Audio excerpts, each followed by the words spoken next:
30 for 30 podcast presents March 11th, 2020. The story of the day the NBA shut down and the pandemic became real for many Americans is told by those who lived the events of that day and built entirely with archival and exclusive interviews, including interviews with Rudy Gobert and Dr. Anthony Fauci.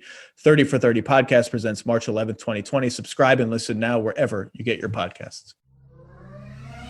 And now, the Lowe Post. Welcome to the Lowe Post podcast, taped on a Monday afternoon on the East Coast. All-Star is over. Was kind of fun to watch. Big fan of the All-Star TV experience. Not sure what it was like to live All-Star this year, as I did not attend in Atlanta and had no plans to. But with All-Star done, time to preview the second half of this crazy NBA season. No one I would rather do that with, go through the big questions about the NBA, than the head of The Ringer, the host of the Bill Simmons podcast. Bill Simmons, how are you? Great intro. Nailed it. One take. Yeah, we've been doing home and homes for a while, and then this year the NBA stole it from us, and they incorporated it into their schedule. But I feel like we've been doing home and homes for years now. I love it. It's a nice way to see. Like I came right from the jump to do this, so I'm in my jump clothes, which brings back memories of this happened a couple of times in LA. I would get in an Uber, go to your studios in I don't know where, Hollywood, where I don't even know where the hell your studios are. Somewhere, and record. But it was great. Well, even before that, when you did a couple Grantland basketball hours, when I had to like threaten your life, force you to go on TV. Remember those days? I literally had to force you to go on television. You were so against it. I was against it. I was naive and I was nervous. I thought I would bomb. I still kind of think I bomb. I don't know why they put me on, but it's fine. It was great. I think the last or second to last one we ever did was we did the 25. Didn't we do the 25 most intriguing people of like the 2015 playoffs or some gimmick like that? And it was fun. And we finished it, and you were kind of, I could see you had the bug. I could see the glint in your eye after. You were like, oh, I can do this. And all these years later, I am still insecure and neurotic and all of that. So let's go through. I think I have 7 big questions for the second half of the NBA season. Knowing us, we will get to 3 of them, but that's fine because we'll bounce around and we'll get to a lot of stuff. Are you ready for the first big question for the second half of the NBA season? I'm ready. Okay. So to avoid Utah fans whining about being overlooked and undercovered, despite just having 3 All-Stars in the All-Star game, I want to start with Utah. They've earned it. They have the best record in the league, the best point differential in the league, 27-9. Little mini slump right before the All-Star break. I don't know, a little lost 3 of 4. Had been blowing the doors off of everyone before that. So here's question number 1. Bill Simmons, do you believe in the Utah Jazz? And by that I mean, do you believe this is a real championship contender, that 7 games against the Lakers, 7 games against the Clippers, the Bucks, the Nets, whoever you think of as the best team in the NBA, Utah can go toe-to-toe with those teams? At the very least, they can drag it out 6-7 games and it's a dogfight. Good question. I believe in them a little bit less as a contender than I do in the fact that this is a super weird season, and I have somewhere between 9 or 11 teams penciled in as being a 2020 Heat possibility. So from that standpoint, I just feel like everybody has to be taken seriously. It's been such a weird year. With them, I think the red flags, so they're 27-9. They're only 2 games in the loss column better than Phoenix. So it's not like they've been the 2016 Warriors or anything like that. It's the blowouts, though. It's the blowouts. I get it. But the other thing is, I think with this season, especially, and LeBron mentioned it when he did his press conference this weekend, just having healthy guys that are playing together week after week is such an advantage this year. They were one of the only teams that had that. They did not have a lot of like the COVID stuff. They didn't have injuries. They just had 8 guys who play 8.5 who play really well together. And I've just learned not to trust the regular season in the way that we trusted in years past. That maybe, is it Coach Bud fatigue? Maybe too many being burned by Coach Bud teams where we get carried away with this. And whether it's those Hawks teams in the mid-2000s or it's the Bucks the last 2 years or it's the 2013 Knicks, we just kind of get too excited about the regular season. You just compared these Jazz to the 2013 Knicks. Go back and think about February, March range when the Knicks were making like 13, 14 threes a game. And everybody was like, whoa, what's this? And, sometimes you peak early. So I think they have a really good team. I had Jackie on my podcast last week, and I said that the path for them would be the 2014 Spurs path. where it's like they don't have the true superstar. They move the ball really well. They can defend. They have kind of an eclectic team of guys from different backgrounds who just play really well together, and the ball moves, and that would be the path. You have just invoked the two teams that are most often coming up in discussions about the Jazz. And to me, neither of them fits, but I want to ask you which one you think fits. So the Spurs, when you invoke the 2014 Spurs, I know it's holy ground for you. It's just, I get it. It's too much. I can't, not you personally. I feel like people just forget already how amazing that team was. And yeah, Tim Duncan was old, but he's still Tim Duncan, a top 10 player in the history of the universe. Kawhi is an ingredient that the Jazz don't have in terms of a defensive stopper at that level. And just, I get the comparison. I just think that we've already forgotten 7 years later how amazing that team was and the degree to which they just threw the ball around they just ran circles around everyone. That was a team that got taken to 7 by Dallas. By the 2014 Mavs. Who was that? Monte was on that team that year? It was just this weird hodgepodge. Vince Mavs Carter team. buzzer beater in that series. Yeah. So it was like, even as it was happening, we weren't really believing the Spurs. I remember going on TV during the finals and being like, I think Miami's in real trouble here. Everyone just assumed Miami was going to come back, and San Antonio was just killing them. I guess the model for me there is just they don't have like the go-to awesome crazy scorer. Mitchell's, I think, better than offensively than anyone was on that Spurs team. I think their highest scorer that year was like 17 points a game, Parker, for the Spurs. So that would be the one difference. But that's the model to me, where there's no great team, and all of a sudden it's just like, hey, who plays the best? That team's going to actually win the title. The Hawks comparison has come up a lot in terms of regular season feel-good story. Team play, isn't it cute? They pass, and we know in the back of our minds they're going to run into LeBron. LeBron's going to steamroll them, and we're going to be like, why did we spill all this ink extolling the virtues of the beautiful game?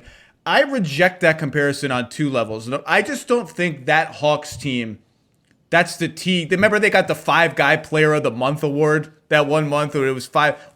Teague, Carroll, Horford, Millsap, Korver.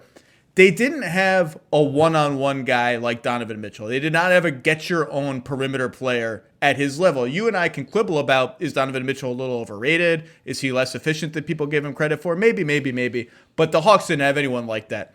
And they didn't have a defensive player like Gobert. Now, Horford and Millsap were unbelievable, and they were mobile, and they would trap people out on the perimeter, but they didn't have someone. You even saw it in the All-Star game a little bit. Like, people are scared of Gobert when they get in the lane. They're scared of him. And so I think this is a different team that is distinct from either of those archetypes. And to answer my question, I buy them only to this level. I don't think they get rolled by the Lakers and the Clippers. Now, maybe they do. I don't know. But I think they can go toe-to-toe with those teams for exactly the reason you said. This is a weird season, and I think they've gotten better. Like, if you're going to win as a team, right? If you're going to win with, like, chemistry and 8 guys passing and cutting and all this, you've got to get, like, to the apex of that style. That's why the Spurs comparison comes in. They're distinct from those Spurs, but I think if they were a B- at that style last year, they're an A at it now. The chemistry is just better. Bogdanović is here. Clarkson's got another year under his belt with the Jazz. Niang is settled into his rotation. Favors is back, and it gives them a little more, like, they can play Favors and Gobert against the Lakers if they need to. I just think Conley's healthy and playing great. I just think they're all better playing that style, that they're playing it at an A level. And I think if they play it at the A level, yeah, they don't have a Kawhi to guard Kawhi. They don't have a Kawhi to guard LeBron. Like, Royce O'Neal is their answer to that question. It's not a great answer. It's an okay answer. And Gobert will have to guard Anthony Davis if those teams ever come across each other. That can be uncomfortable. I get all of this sort of individually. They will not have the best player against the Lakers or the Clippers or the Nuggets or maybe the Suns. I don't know. But I think collectively they can make up for that. So I buy them, not as favorites, though. They're not the favorites. But I buy them as they can give the Lakers and the Clippers tough 7-game series. And by the way, Clippers still got to prove it. And the Lakers are a Anthony Davis buzzer shot from maybe being in a series against the Nuggets. Like, I think the Lakers are really, really good, but I don't think they're this unbeatable juggernaut. The Jazz are 27-9. That projects to what? 59-23, 60-22. It's a weird year. But they're not, I don't think they're running away with the season. The fact that they had this hiccup last week, right as people were starting to wonder if they were the best team in the league, I think is concerning. To me, it's something you mentioned earlier when you talked about Mitchell versus the best player on the other team. I thought that Philly game was really illuminating. First of all, it was a great game. I really enjoyed it. And Embiid made a crazy shot to send it in overtime. But that was can we just pause for a second? That shot, insane.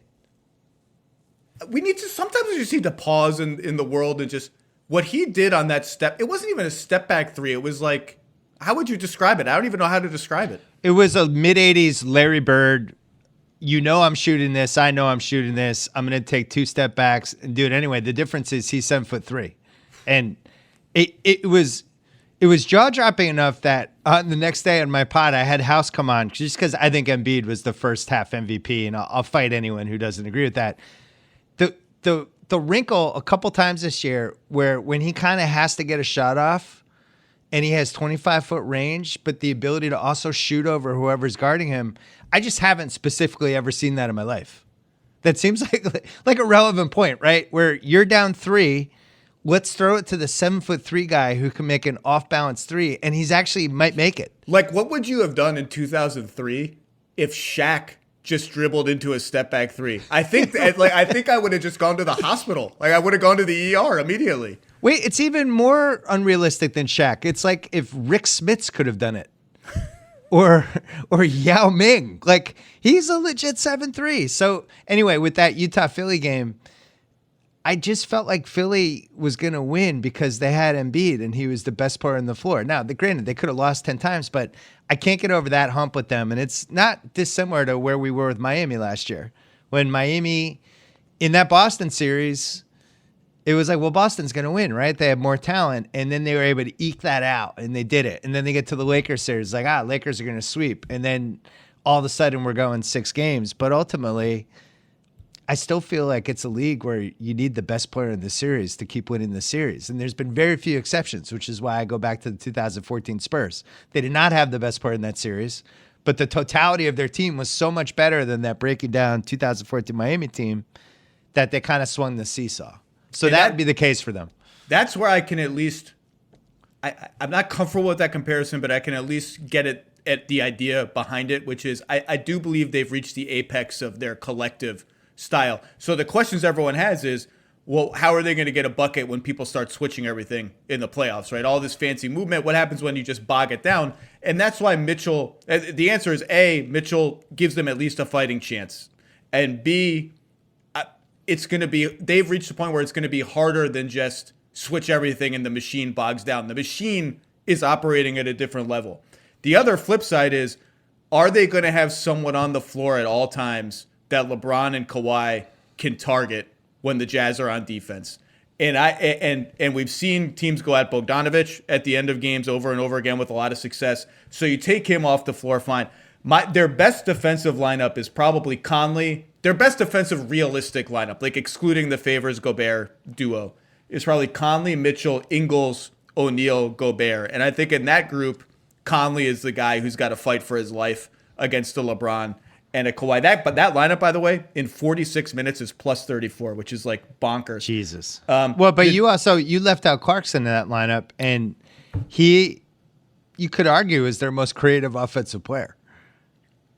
He's been fantastic this year. I had him. So they're in like a weird Lou Williams type Clipper situation with him where we're gonna get to the Clippers. I'm not sure I can count on him in a playoff series yet for a variety of reasons. But you also feel indebted for everything he did to bring you to the point you're at, and then all of a sudden he's out there with 3 minutes left, and you're like, wait a second, Jordan Clarkson's just gonna finish crunch time. He's trying to guard Jamal Murray right now. What are you doing? These are all great segues into my next big question. One last thing on Utah. I do think it's in the realm of possibility that we are going to see them run away with the number 1 seed because they have the easiest schedule in the West by a large margin in the second half of the season. So, obviously we don't know what's going to happen with any of these teams and the virus and all that, but I think they're well positioned to lock up that number 1 seed. Their dream scenario, by the way, is they get number 1, Lakers, Clippers go 2-3, so you can get all the way to the conference finals without playing the LA teams. There is an interloper threatening that dream scenario, and that's the Phoenix Suns at 24-11, second in the West, top 10 in both offense and defense, 16-3 in their last 19 games. Question number 2, and we're going to stay in the West. Big question number 2. Bill Simmons, who is the bigger threat to topple the Utah LA times 2 group at the top of the West in the playoffs? Phoenix or Denver? Oh, Phoenix or Denver. All right, can I do a caveat? Or neither. Can I do a caveat for my answer? Sure. The Denver we see right now, I'm not positive is the Denver we're going to have a month from now.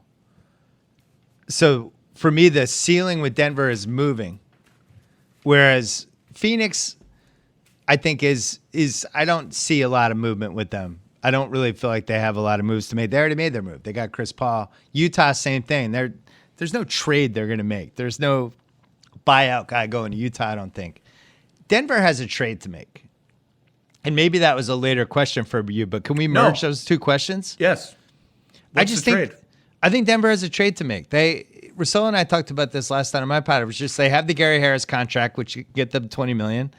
They have Hampton. They have Bol. They have picks. Like, they can go out and get somebody in the mid-20s. And if Toronto ends up having the Kyle Lowry sweepstakes, that's the perfect Kyle Lowry team to me. Like, you could have a fantasy draft of who would be the perfect third guy in the Nuggets for the playoffs this year. And Kyle Lowry might be the number 1 pick for all things considered for what you would want from that team. And the way how he changes the character and the mentality and the doggedness of your team and just how annoying he is playoff series to playoff series. To me, like, if they could get somebody like that without losing any of their core guys, I'd have to increase the ceiling. I think I broke your brain. Are you all right? No, I do think Denver is a good candidate to look pretty aggressively at trades because by record, they have underperformed this season. They're watching Jeremy Grant kick ass in Detroit. And Beasley, who's, they traded midseason last year, but that dude's out almost at 20 points a game on a bad team, but still, he puts up points. And we can talk about trade candidates, but Denver is my answer to this question is Denver, even if they stand pat, because I just trust that Murray Jokic duo that much. I don't like their bench at all. Well, their bench is thin right now. Thin right now, but they're missing JaMychal Green, Paul Millsap, Gary Harris has missed a lot of time. JaMychal Green? Are you really giving that to me? You trust JaMychal Green in playoff series? Did you watch last year's playoffs? As an 8th guy, yeah, I do. I'm out on JaMychal Green. My verdict came in on him last year in the playoffs. Well, my answer Paul Millsap's 35. They need more good guys that I trust in a playoff series. They don't have it yet. I think they know, and I think they're going to look around. The question is who? Beal. Look, it's March 8th. I don't see it. The intel remains what it's always been, which is that it doesn't look likely this season. I don't think Denver has the goods to get him unless Michael Porter Jr. is in the deal anyway. Porter has to be in that trade, and I don't think they're trading Porter. So there you go. And then we can talk about other names. Lowry. Can I give you some names? Well, I think Lowry, if Toronto and Lowry get to that moment, I don't think Denver is going to be the place because I think he's going to dictate with some leeway where he wants to go. You mean Miami? You think Miami? I think Philly is the most obvious one. I just don't think Tyrone Maxey and a semi-lousy pick is a better offer than what Denver could come up with without Porter, even if I think Denver could get more What's creative. The Miami offer that's better than that better than Tyrese Maxey and 2 picks? What's the Miami offer? Is Miami putting Hero in that trade when they but when they debated about whether they should do it for Harden? Miami has to put Hero in the trade, and I don't think they would, and I wouldn't if I were them. Me neither. And I don't think they have enough otherwise with their picks. So I actually think Miami is. He might say, "Send me to Miami, Heat culture," but I just don't think they have the goods. Philly, it just doesn't feel like enough. And the other thing with Masai that we have to mention, I hate when people on podcasts call GMs by their first names, but I just did it. He's also an out of the box. Like there could be some trade we don't even see where it's like Kyle Lowry. Like to me, 10 teams are on the table with him. I just don't. I don't trust Masai not to be conventional. But yeah, so for Denver, Lowry was one. I think Buddy Hield's another one that would really help them. That's a nice name. I think Harrison Barnes would really help them. Sacramento needs to throw up the white flag now and start coming to grips with reality because, one of my other sub questions for this podcast, which we can just sort of address now are we just like sneakily done with the Western Conference? Like are the top 10 set in stone? There's a 5-game gap between 10, which is Memphis, and 11, which is New Orleans, and everyone underneath New Orleans kind of stinks, including the Kings. And I think Barnes will have a lot of interest. And if they put Buddy Hield out there, he's not having a great season, not shooting the ball very well, but that's an interesting name. I didn't think about that one for Denver. Well, you make a key point. You could separate the West into 3 5-team categories, right? Lakers, Utah, Phoenix, Clippers, Denver. Then it goes to Portland, Dallas, Golden State, Memphis, San Antonio. And then we go to New Orleans, Sacramento, OKC, Houston, Minnesota. Throw away the last 3. They don't care. Sacramento is delusional enough to think they're probably still not out of it, but they should be going the other way. And then New Orleans just has to be looking at this going, what the hell are we? We can hang with any team night tonight, and we embarrass ourselves over and over again on national television with weird rotations, very strange offensive decisions down the stretch, guys who look like they just don't want to try some nights. Like, they're a 15-21 team that actually feels like they should be like 10-25. So the fact that they're in striking distance and they have Zion, who, I don't know, he's shooting 60% and gets to the free throw line whenever he wants. At some point, you feel like you could go on like a 10-game winning streak with that, but it just does. They just seem like a mess. So I think you're right. I think there are 10 teams. That's it. Well, and interestingly, I think Lonzo is an interesting name for Denver. He's now kind of an off guard, right? He's not really a point guard anymore. He would fit with Murray and Jokic. And the intel on what the Pelicans are going to do with Lonzo, who's hitting restricted free agency, is all over the place. A month ago, he was allegedly the most available sort of good player in the NBA. That's quieted now because he's shooting 40% from 3 and looks really good.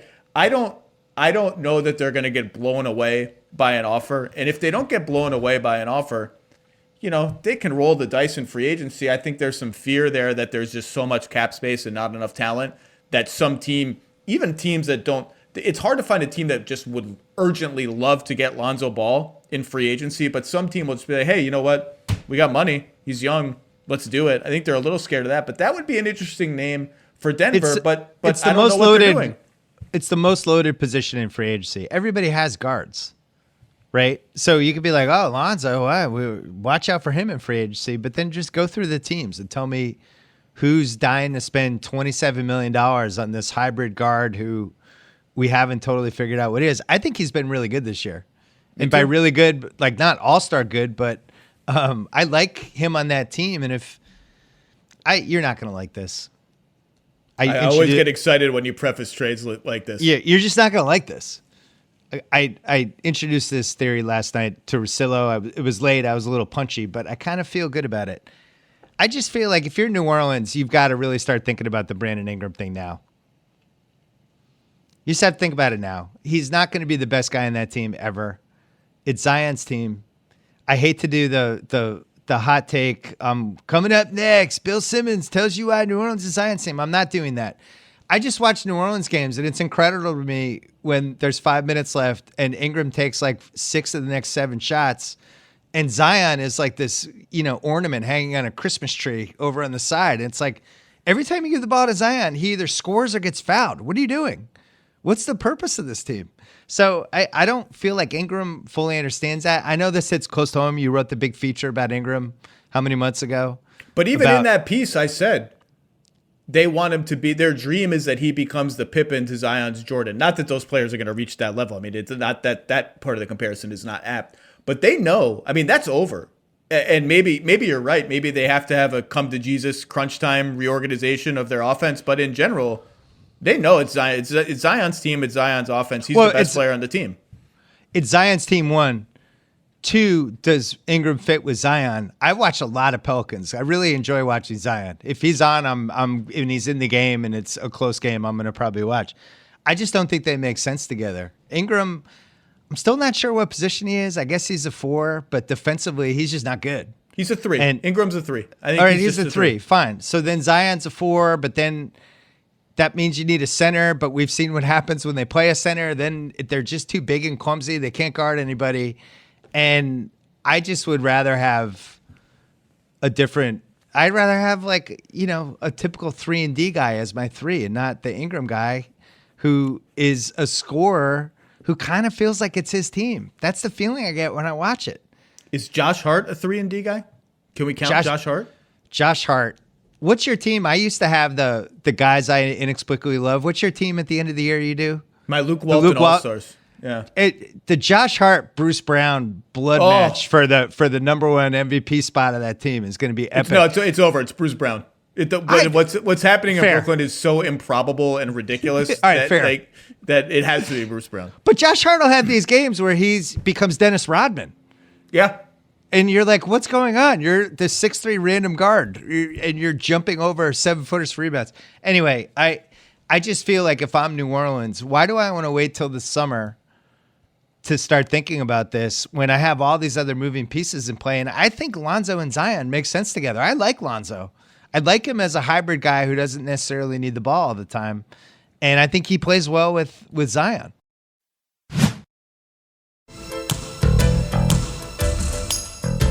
Let me take you back to Denver. Yeah, please do. Can I make my case for why I still have faith in Denver? Yeah. They have Jokic on their team. He's incredible. Well, they're 21 and 15, but they're plus 5.3 points per game, which is basically tied with the Lakers and the Clippers. They're outperforming their record. They entered the All-Star break starting to roll a little bit despite all those injuries. Porter started to sort of get into his role on offense. Jamal Murray is over his icy cold start and is now back to being volcanic Jamal Murray. And it just feels like they're percolating there. And when they, Barton has been hit or miss, but has been slightly more hit than he was early in the season. Gary Harris will come back. I know Gary Harris still doesn't make shots, but he helps their team. He helps the integrity of their defense. He fills out their depth. I just feel like Denver as a regular season team is about to get on a roll. And in the playoffs, I still trust their 2 best players a lot. And I just like their team. Now, I think it's I said that I didn't think they were going to miss Jeremy Grant that much. I was super high on the Nuggets coming into this season. I think I got to take an L on that. And I think they got to take an L. You don't want to pay him $20 million, though. All right, so here's the counter argument. You're paying Paul Millsap and JaMychal Green 17.5 combined. Oof. Would you rather have Jeremy Grant? And so then you have Jeremy Grant and Michael Porter.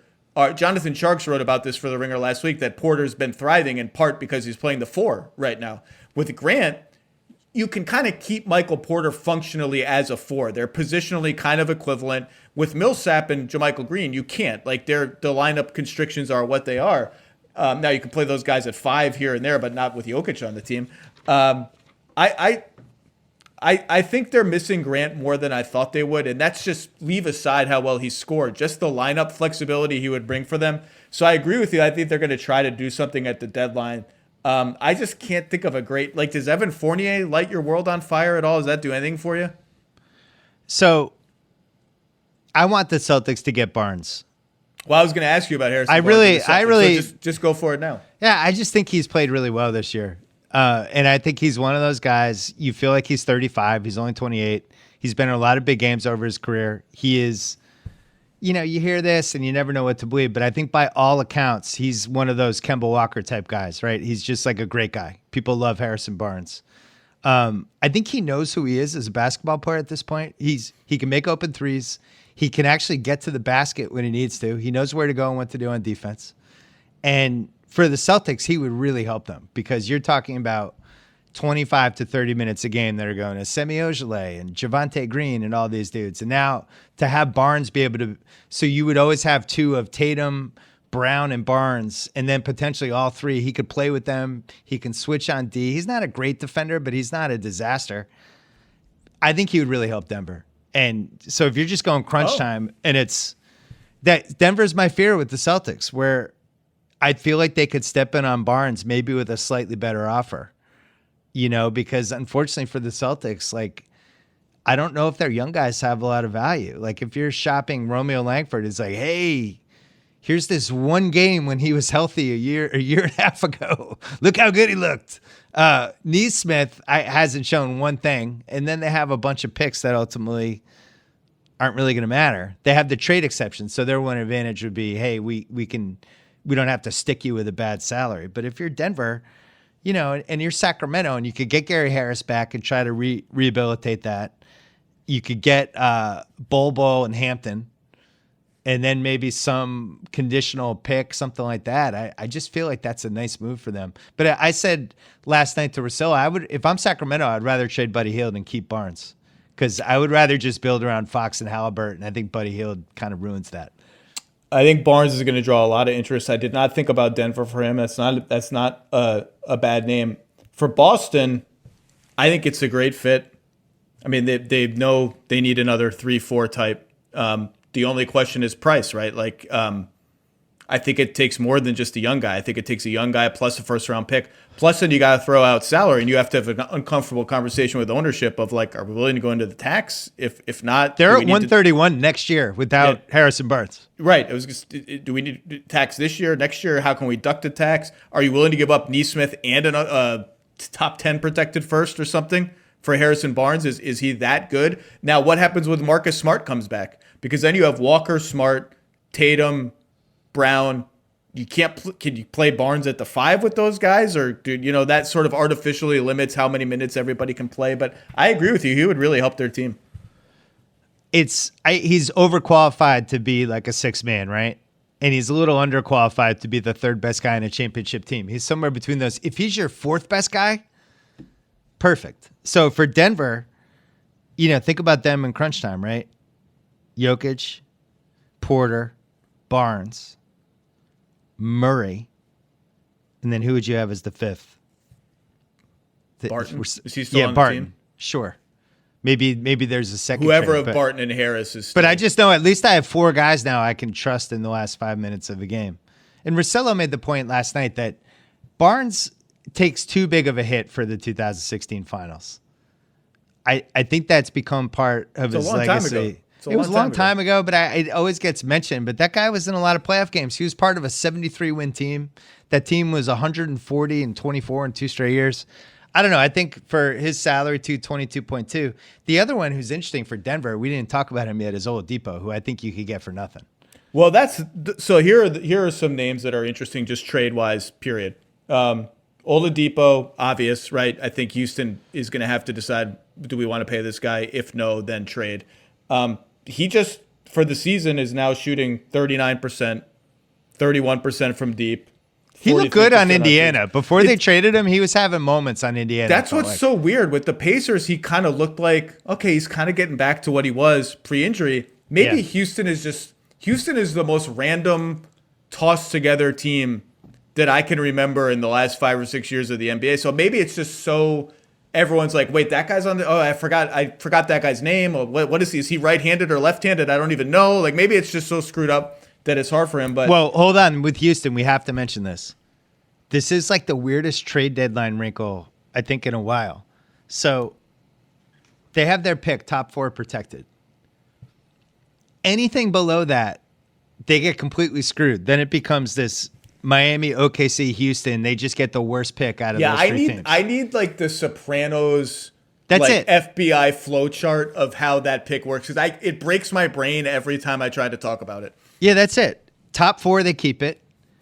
Anything below that, it's the worst of those 3 between Miami, OKC, and Houston. So you figure Miami's the best. Swapped all over the place. Yeah, so let's say Miami's 21st, Houston's 5th, and OKC's 7th. So OKC would move up to 5th. I think Miami would get 7th, and then Houston would drop all the way down to 21. So, and the part I don't understand, and this is where it gets into brain break territory, can Miami trade the rights to that swap pick? I don't think they can. I think there's like weird. That's when it gets to brain break. I'm not even attempting to answer the question. Yeah. But here's the thing: if you're Houston, it's not like the old days where you could be like, all right, well, we'll just have the worst record in the league, and then there's no way we won't get that top 4 protected. Now it's like they changed the lottery. You could try to get a top 4 protected pick for yourself and end up getting the 7th pick because they changed the odds. So I think that's an amazing subplot for them where they lost Harden. They're now officially tanking. They're going to trade Oladipo to make themselves even worse. And it still might not work. They still might lose the pick. Oladipo is a tough one. It might be a stay away for me if there are real like picks and young players going to Houston. I just don't know. What about just Gary Harris and Hampton? That's it. How about that? I would do that. I think I would do that too if I'm Houston. But Houston's got you think you would do that? You like Hampton that much? I'd be more excited. I just don't know who's doing better for Oladipo. How many teams would even want him when he's playing for a new contract? Could fit him in, and does he make sense in some sort of championship pursuit, right? You go through the top 5 teams in each conference. The only teams that make sense for him in any way are Boston and Denver, and I don't think Boston would want any part of Oladipo. So really it's Denver. My dream for Denver, and I don't think there's any way this can happen, is Zach LaVine. I think Zach LaVine would look incredible in Denver. Denver and Miami are like my dream Zach LaVine. Now, I actually think probably.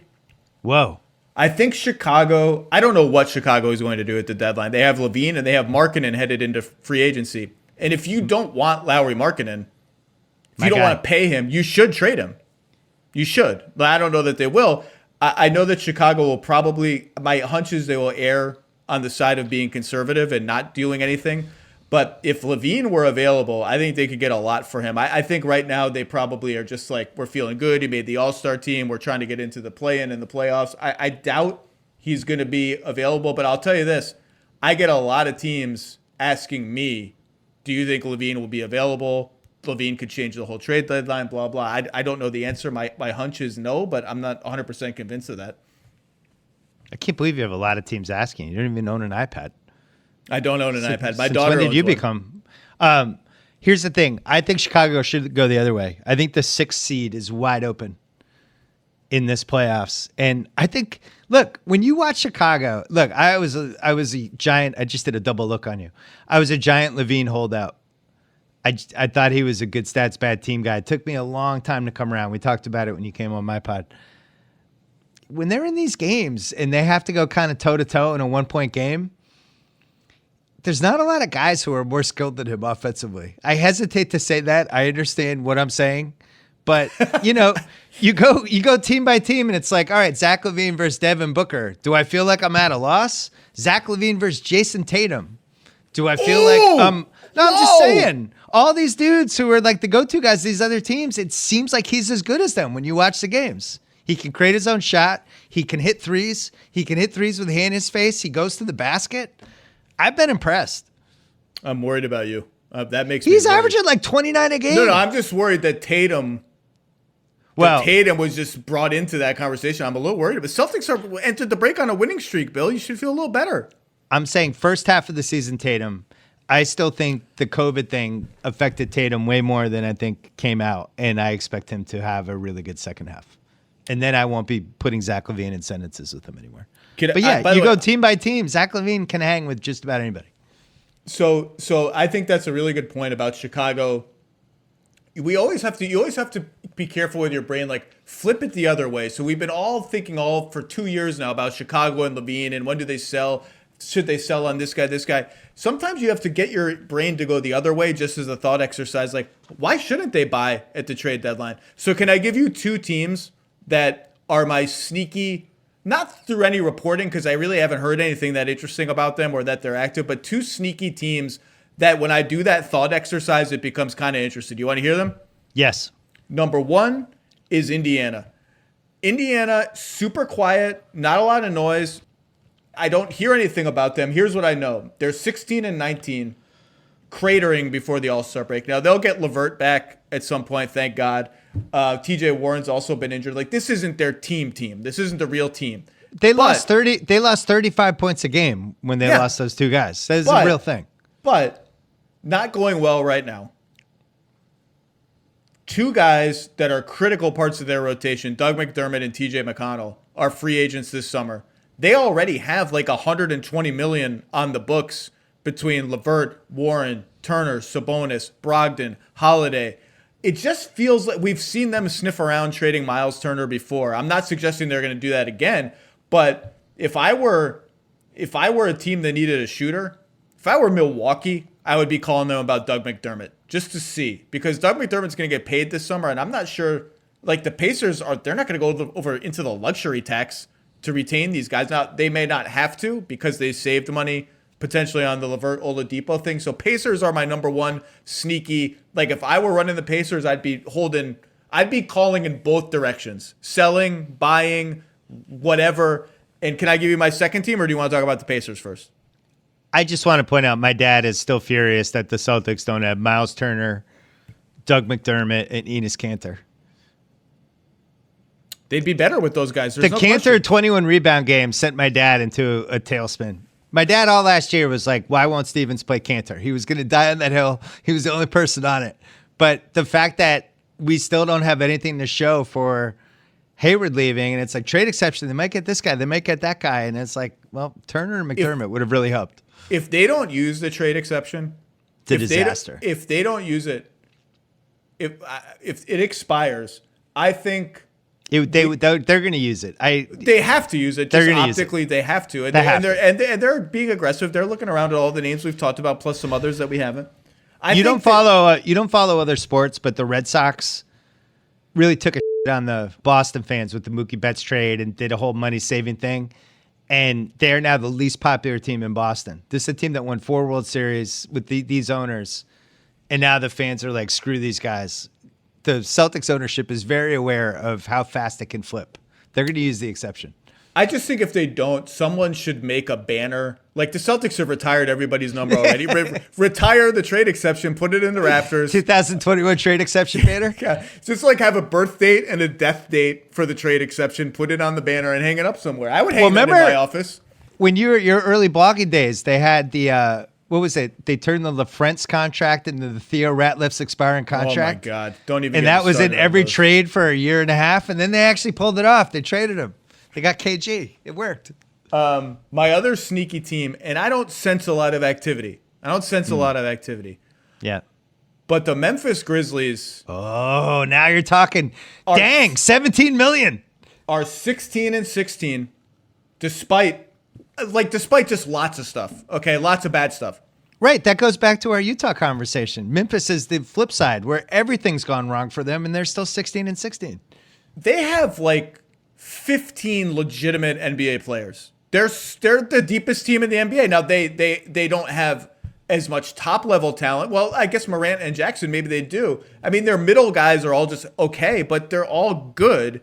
And I keep finding myself, last year they kind of tried to split the baby a little bit with that Crowder trade. Well, we'll trade off of our team, help our future, and we're kind of betting that we're not the Crowder Iguodala trade, that we're not going to hurt our current team so much. I think they could split the baby almost in the other direction, which is, can we poke around ways to help our current team now without costing our future that much? Because they're good and they're interesting. They have so many guys. It's kind of like, why not look around and see if there's a guy? I just don't.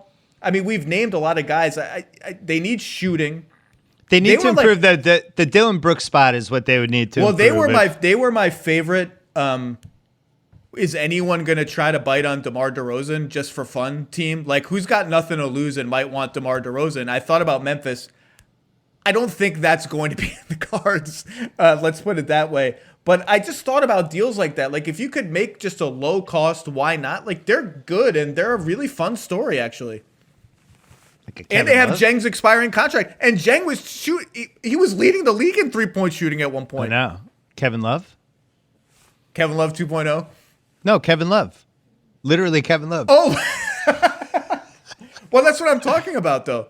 Why Al not? Horford? Like, yeah, there's dudes out there. The they're a sneaky Vucevic possibility if they wanted to get our guy Jonas in there. Well, they'd have to give up a haul for Vucevic, though. Orlando is going to demand the world for Vucevic. Something happened with Memphis last week, and I know this because I have his rookie card, and he's on my fantasy team. Ja came back from the ankle, but it was the classic, I'm back, but I'm a shell of myself. And last week was Ja again, and I think that is the second half subplot to watch. I could not love Ja Morant anymore. Oh, my God. It's on. I am, but it's not only that he's good, it's the way that he's good. He's good. He's going to be the next Damian Lillard, where it's like his teammates love him. He's an incredible leader. He somehow can score 30 points, but you don't feel like he's ever selfish. He's willing to get off I just love everything about Ja Morant, except his defense, which can come along. Well, it's a little pre-2011 Derrick Rosie, right? Just a little bit. Maybe. I'm just saying, like, just something's brewing where you could see the ceiling of it is pretty high. So Kevin Love, that's interesting. I didn't come up with a good Grizzlies because I think throwing names. I'm throwing high-priced names out of you. Kevin Love, DeRozan, Horford, Buddy Hield, Old Depot. See, I think it's gonna. If they make a move, I bet it's less sexy than that. I just feel like they kind of like this sort of flying under the radar. Not going to really do anything to rock the boat. We're not going to take from our trove of future assets hardly at all. But I do feel like there's room there for them to sniff around. By the way, I couldn't find a DeMar DeRozan trade. I just gave up. Denver? They were my second team. And that's the team that I can rationalize it. The Spurs can get something out of it, like, again, a Hampton or a Bull. I think that makes a little bit of sense. He's been really, really good. It would not surprise me at all if the Spurs just decided we're okay bringing him back if we don't get something that we want. Also, the Spurs are 18-14. At some point, it would be weird if they just kind of started trading their best players. So out of that Portland, Dallas, Golden State, Memphis, San Antonio pack, those are teams 6 through 10, basically. Portland's 21 wins, Dallas 18, Golden State's 19, Memphis 16, San Antonio's 18. Who's your favorite out of those 5 teams? Portland, Dallas, Golden State, Memphis, San Antonio. It's a great question. I am going to say Dallas. I was also going to say Dallas. I think they have the highest upside. Dallas is a team, per our discussion before, like the season from hell, the first month and a half, right?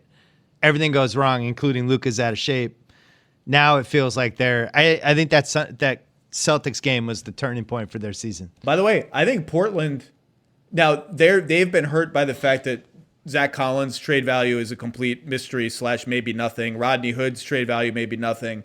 But between Nasir Little, who's playing pretty well for them, and Simons, who's just won the dunk contest and has been playing decently since CJ McCollum got hurt, they can put some stuff together even though they're encumbered having traded a pick for Rocco.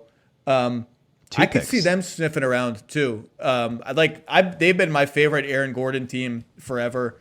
I don't know if they have the goods to get that done, but why wouldn't they sniff around Harrison Barnes or even DeRozan? But then you come into the fact that with Lillard, DeRozan, and McCollum, that just doesn't quite work. I tried hard to find a DeRozan team.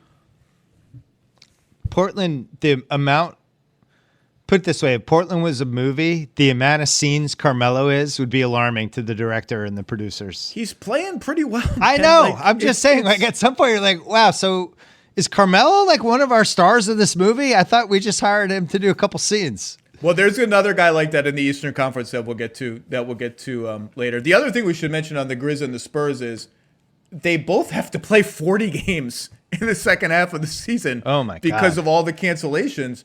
The Spurs, I believe, had the easiest schedule in the entire league, or at least in the entire West. So they're about to get hammered in terms. I think they've only played 13 road games the whole year. So they're about to get hammered with the schedule.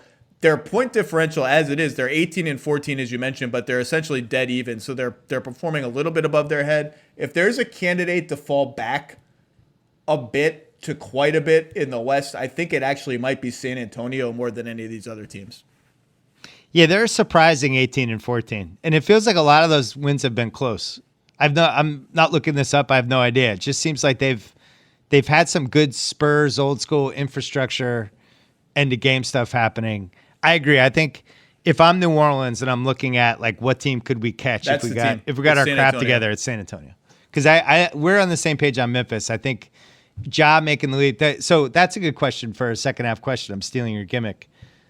Every year right after the All-Star break, somebody makes a huge jump. So who is it? Because the candidates would be Ja, Tatum. Yeah, that's really it. There's not that. Yeah, Trae Young, maybe. Trae Young averaging 35 for a month. A leap back to where he was. Some crazy. I mean, Curry's an established guy, but somebody will come these next 4 weeks. Somebody will average like 35 a game. We'll be like, wow, it was Beal. Remember last year? How about Karl Towns? Oh, I don't know what to make of that team. Like Russell had the weird surgery, and there's been a lot of. I know what to make of it. Well, they stink. It's not going great. Like No. they have that. They have lost the Wiggins Russell plus pick trade. Like, and they may end up losing it really, really badly. They went into the tax a little bit last year for some reason. How about this? They might have lost the Wiggins Russell trade without the pick. Without the pick, which was completely foreseeable. Like, it's not wild that happened at all. Including the pick at that level made it a clear Warriors win. I said it at the time when everyone was exuberant about Russell and Towns coming together. Look, Not me. Not me. Out. This guy was not exuberant. Zoom out, and Minnesota's biggest problem as a franchise is that D'Angelo Russell just isn't as good as they thought. He isn't as good as they projected. I'm not sure he's a top 15 starting point guard in the NBA right now, frankly. So it's worse than that, though. They sign Towns to a giant extension, and then immediately get worried that he's not going to be happy there because the team's not doing well. And he's friends with Russell, and they're both CAA guys. And that somehow leads to they're not going to have their first round pick in this draft unless it's. And by the way, it is a crazy trade. It was crazy when it happened. Can you imagine if Towns ever tries to get out of there? What a disaster it is when D'Angelo Russell is just left there, like looking around. Like, what's the look around clip? What's the clip of the guy looking around? It's John Travolta in Pulp Fiction, right? They're looking around, Yeah. Nobody's there, and the pick is gone. And It would be way, like if James Harden tried to leave Houston. Oh wait. I think if that ever happens, Towns is just an amazing bet to be like sort of whatever his version of Anthony Davis is, where there were doubts about, well, why didn't the Pelicans ever make the playoffs? Like, if Anthony Davis is so good, how come his teams are not good? Blah, blah, blah. And then Anthony Davis gets to a team with another great player. It's like, oh yeah, this guy's amazing. He's one of the 5 best players in the NBA. That's I think AD is better than Karl Towns. I've always thought that. But I think Towns, if like phase 2 of his career, whether it's in Minnesota or somewhere else, I think there will be like a couple of season stretch where we all say, holy, this guy's incredible. Like, we forgot kind of how good this guy was amid all the losing. And maybe it wasn't his fault that they lost all those games. I'm so glad Joe House isn't here. Because he hates Karl Towns? He doesn't hate him, but the difference between those two players is Davis had stretches. Most notably, that stretch he had when he was with Boogie in 2018, where he was like one of the 3 best players in the league. There's no and he was question. like threw the whole team on his back. We've never seen Towns do that. There's ever. no question. Towns has been in the league now for 6-7 years. I'm just saying, I can see. Look, I've always been an AD over Towns guy. Check the record, whatever. I'm just saying, I can see the media narrative playing out, where it's like, Karl Towns is a loser. He doesn't try hard on defense. He doesn't care about his team. He's a good stats, bad team guy. Oh, no one. Those things aren't true. And then he gets moved somewhere else, or Minnesota gets another good player, and it's like, oh wow. And by the way, and Karl Towns starts to care about different stuff in the middle of his career, as happens to lots of players. And it's like, oh, actually, Karl Towns was awesome the whole time. I could just see that's the Karl Towns side. Can I give you the most fun Towns trade right now? I just thought of it. This is what I do. This is why I'm. I have a good Karl Towns trade that I'm not allowed to say publicly, but go ahead. What do you mean? I can't say it. Because somebody fed it to you? Yeah, it's a fake trade. It's not a real thing anyway, but I just don't want to say it. There's a fun DeAndre Ayton, Karl Towns, let's figure this out trade that's sitting there. Because if I'm Phoenix and people are like, Phoenix, could they win the West? And it's like, well, it comes down to what am I getting from Ayton in a playoff series? And if you just flipped him for Towns, I'm a lot more interested in the ceiling of that team. And there is some Booker Towns CAA stuff, right? You're just making a face. Making a face. I don't. Yeah. That's not the one that I'm not going to mention, but it's of that vein. Stephen A's World. Streams weekdays on ESPN Plus, bringing fans Stephen A. Smith's entertaining perspective and deep expertise with signature guests. The best interviews from Stephen A.'s World are now available as a podcast every Wednesday. Listen wherever you get your podcast and watch Stephen A.'s World on ESPN Plus. We have to go to the East. We just have to. Let's do it. Big question number whatever, because we've gone off the rails and who cares. Bill Simmons, are the Nets the undisputed favorites to win the Eastern Conference? Undisputed. I don't think there's an undisputed favorite because the season's too weird for all the reasons we discussed. I think there's too many. Cop out. I just think this is too weird of a season. I'm not ready to say anyone's a favorite. I think if I had to bet my life on a team to win the title from the East, it would be Brooklyn. And the fact that Bruce Brown is now the best player in the league, I think, is a huge advantage because it's the big three, but now it's really Bruce Brown and the big three. It's like Gladys Knight and the Pips. The other guys are the Pips. It's Bruce Brown as Gladys Knight. If I were running the Nets, I would take all the big stars down from the marquee outside Barclays Center and just have a giant Bruce Brown face. I would have I would have a giant Bruce Brown face and then Harden, Durant, and Irving little heads looking plaintively up at Bruce Brown as if they were waiting for direction from their deity. That's what I would do. I'm not a hard guy to figure out with basketball opinions. I like my teams to win. I gravitate toward players who contribute in winning ways. Bruce Brown is like everything I want from a fifth guy on a playoff team. He's an amalgam of all of these different guys who have been awesome in playoff series that were like, man, I know they won because of those stars, but if Trevor Ariza hadn't made those shots, maybe the 2009 Lakers don't win, and maybe James Posey and it's just he fell out of the sky for them, but he didn't because, as you've pointed out in previous podcasts, it was crazy that he was available. And they just swooped in like it was a 80% off store or sale at some store that was going out of business. And the Pistons should be ashamed. Didn't get it. Honestly, the Pistons should be ashamed. Look at the mirror, Pistons. So I'm going to answer my own question.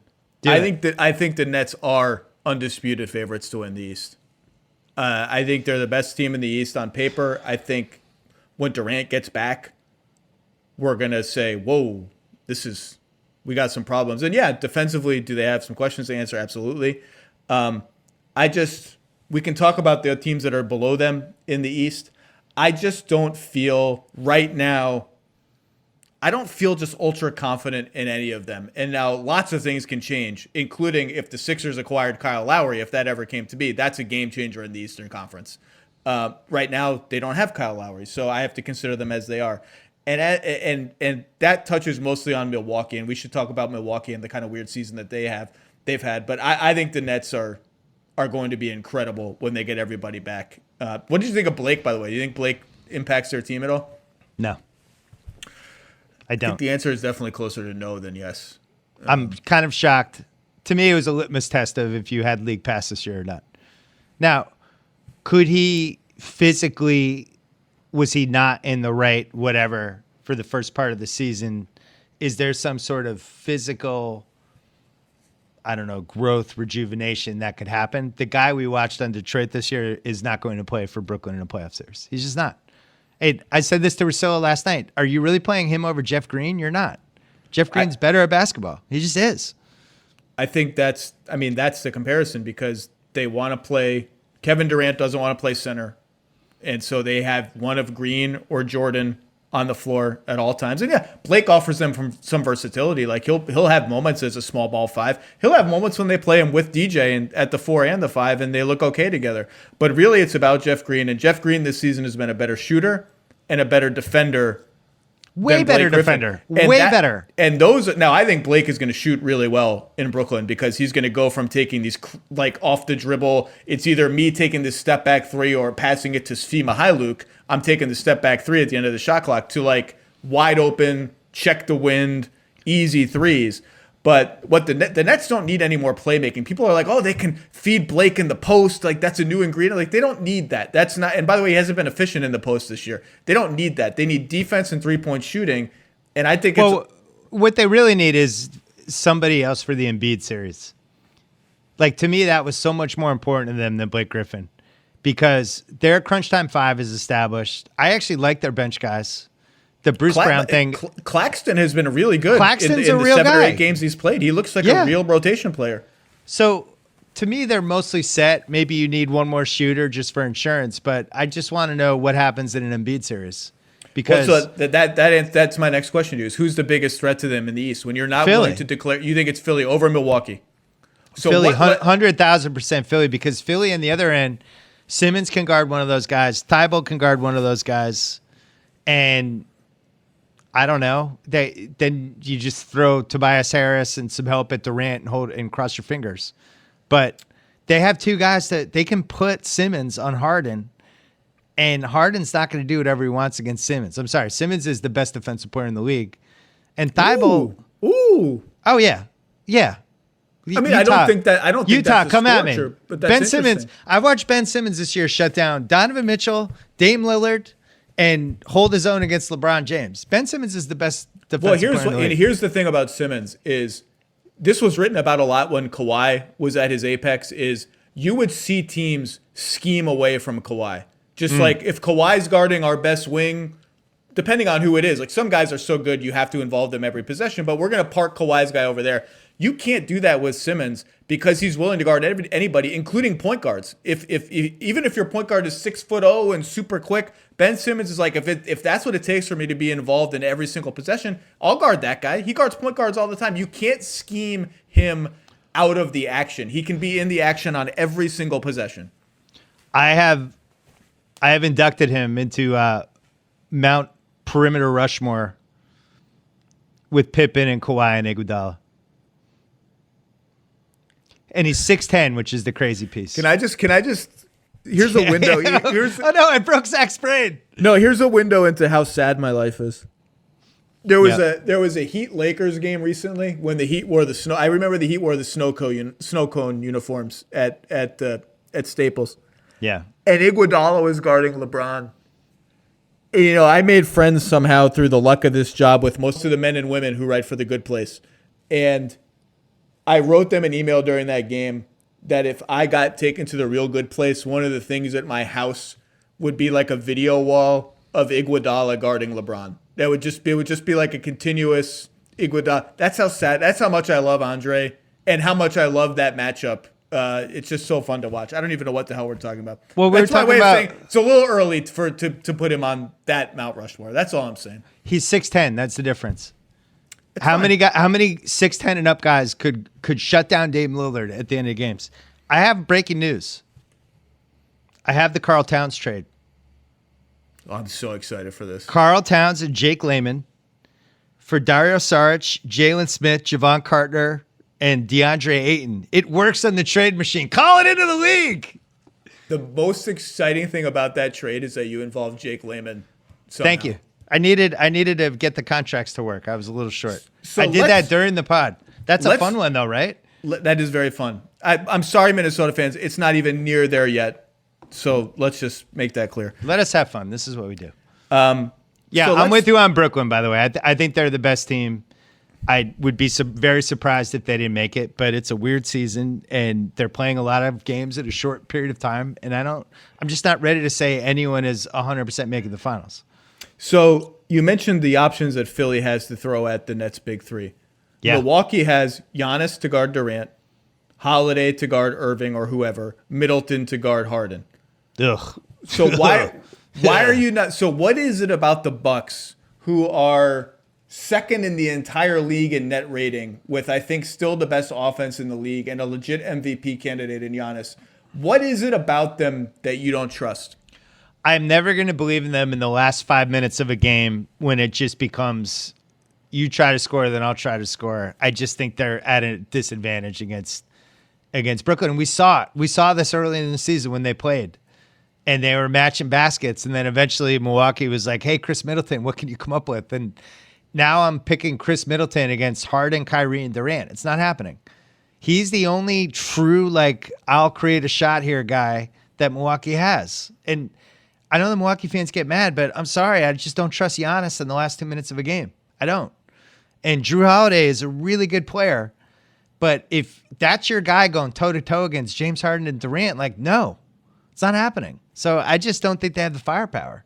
You like them better than Philly, though? Just the star power of Embiid and Simmons. I like Philly more than Milwaukee against Brooklyn because of the That's what I Embiid meant factor. to say. You like Because Philly- you like yeah, Philly because Embiid is the best player in the league the first 2.5, 3 months of the season, and I don't think he'll be afraid of Brooklyn at all. And I really think they're going to have a hard time defending him.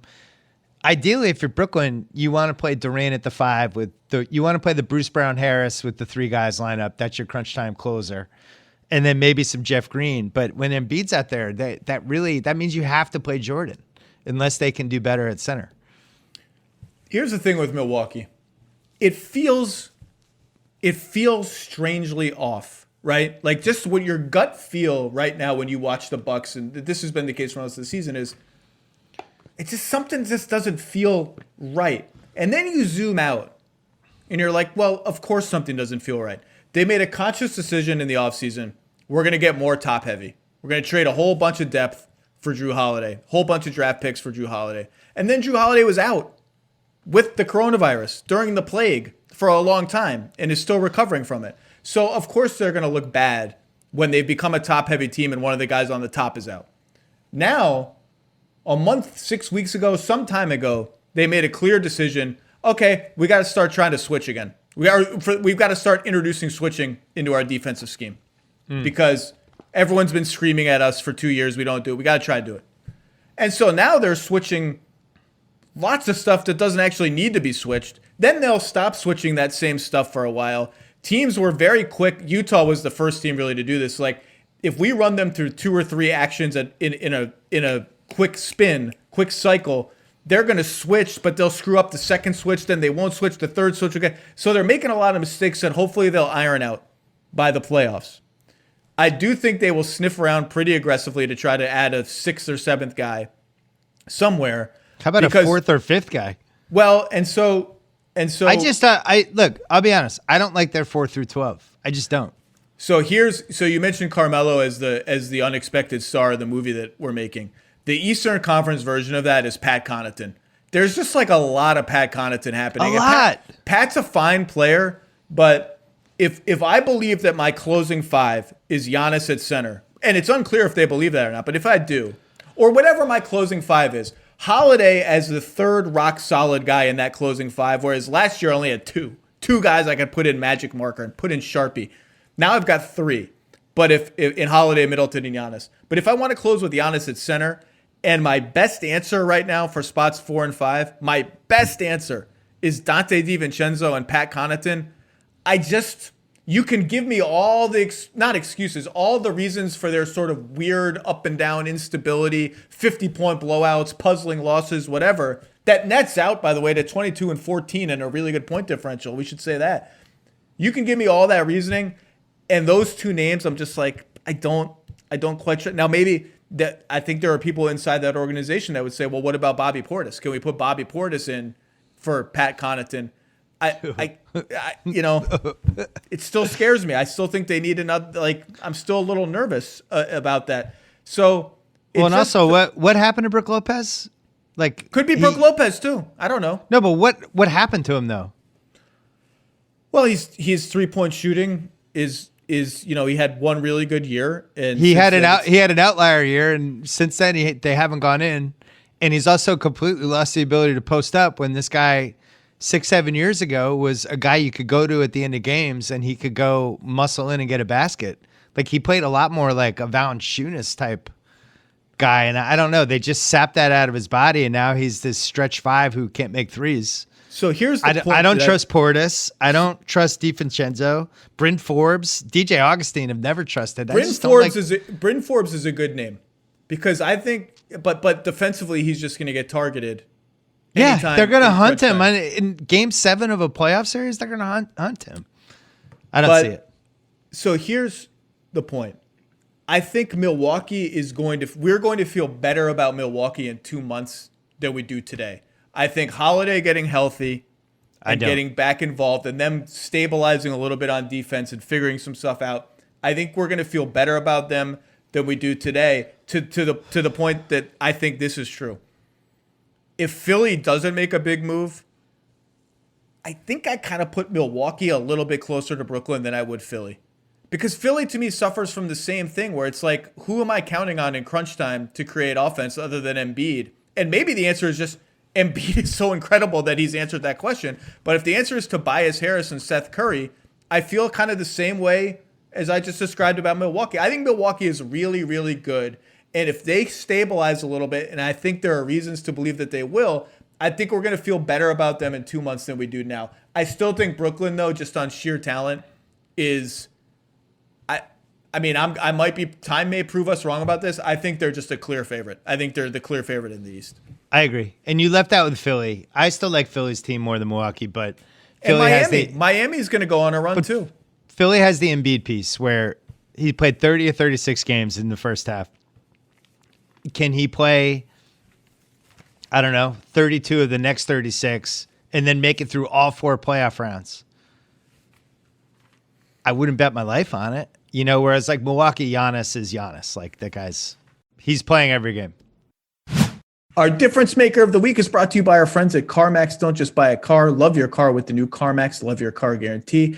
This week's difference maker is Joel Embiid, the maybe probably MVP of the first half of the NBA season, and specifically his commitment to the little things. Look, we all know the shot blocking, the rim protection, the crazy scoring, the mid-range jumper. But when I watch Joel Embiid, I see more diligent box outs, finding guys to box out. If his guy's not around, I'm taking somebody else out. More extra passes, more Draymond Green style reads where he's like, you're not guarding me. I'm going to pitch it to Tobias Harris and set a pick for him, and I'm going to get him some daylight. More use of his arms. His arms are obviously giant. He's getting in arms in passing lanes, raising them up, out to his sides, getting deflections. That's the kind of stuff that, you know, maybe it doesn't show up on the stat sheet traditionally at least, but it helps you win games.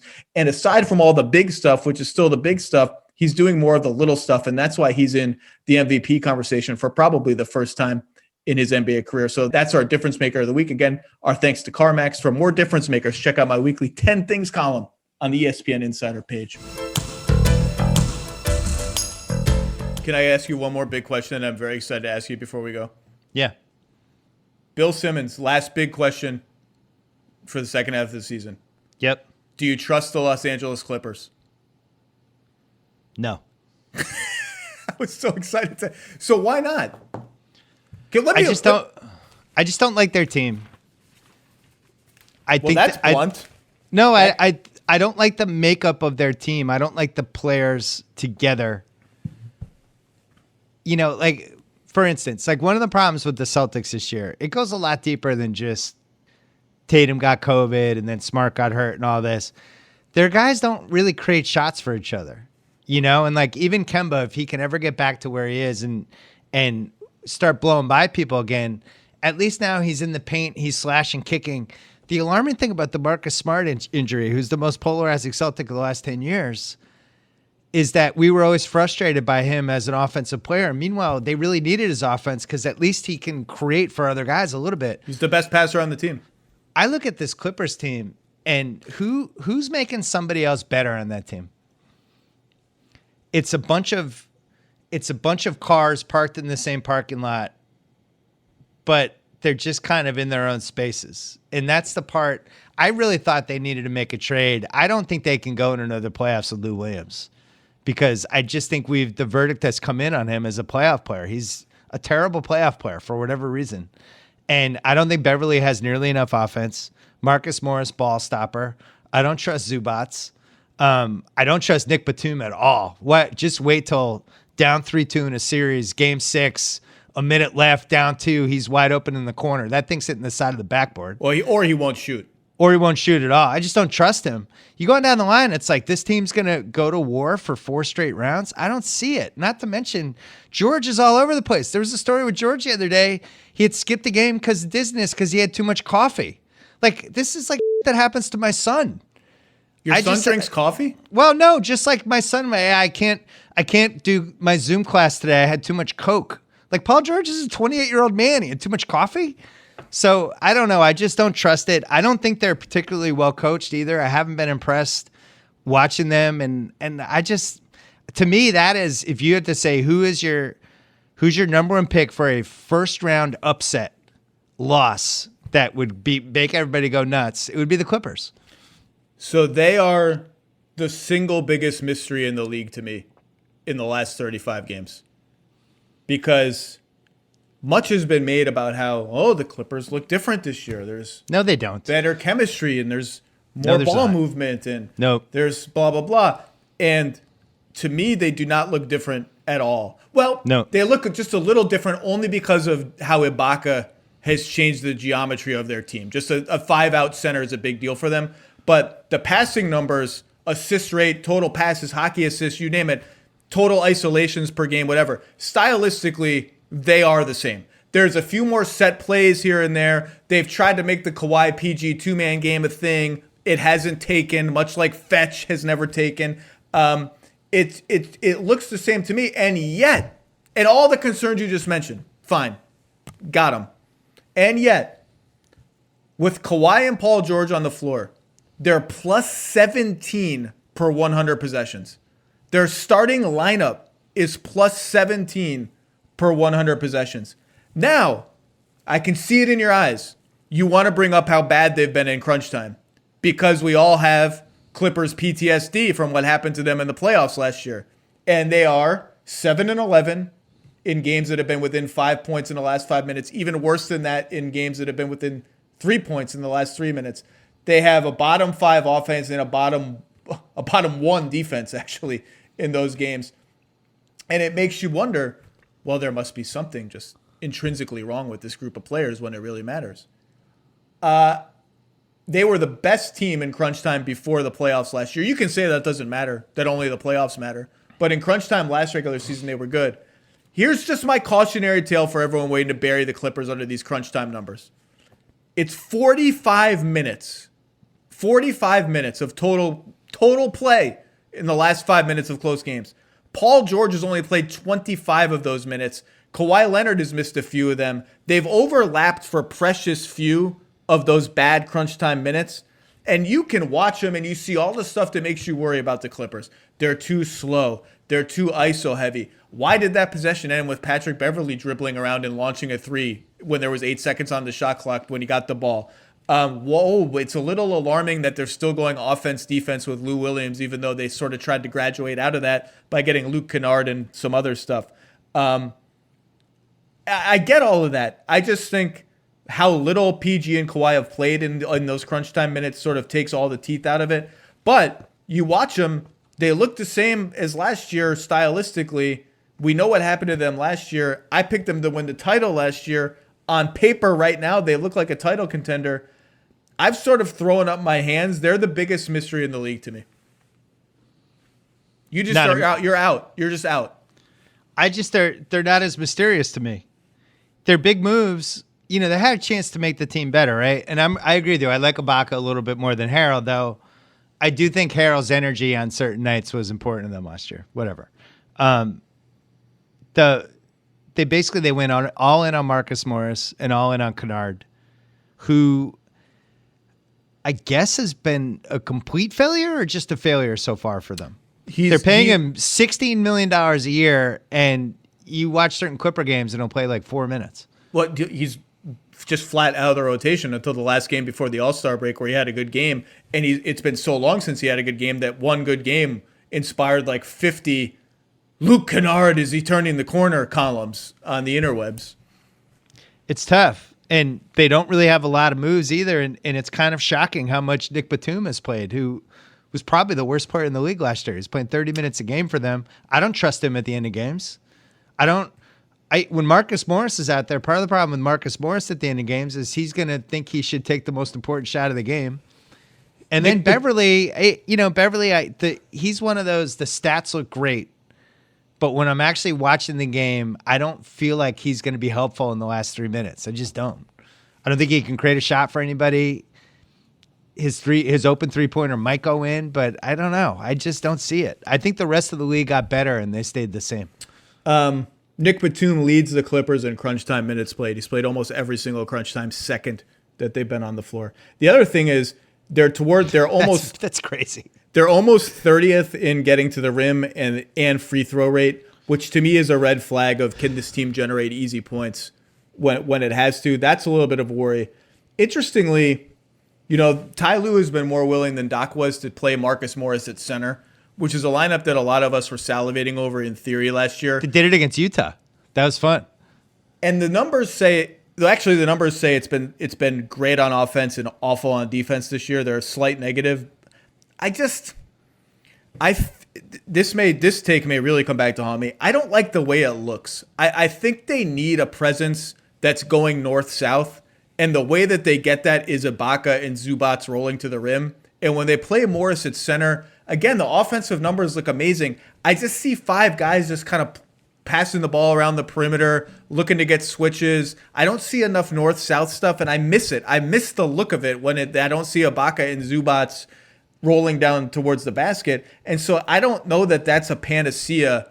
That was viewed last year, including by me, as like this could be their trump card. Remember, if they play Houston, who wasn't playing any big men, well, they've got this trump card in their back pocket. I kind of don't like the way it looks when they use it, even though the numbers kind of say otherwise.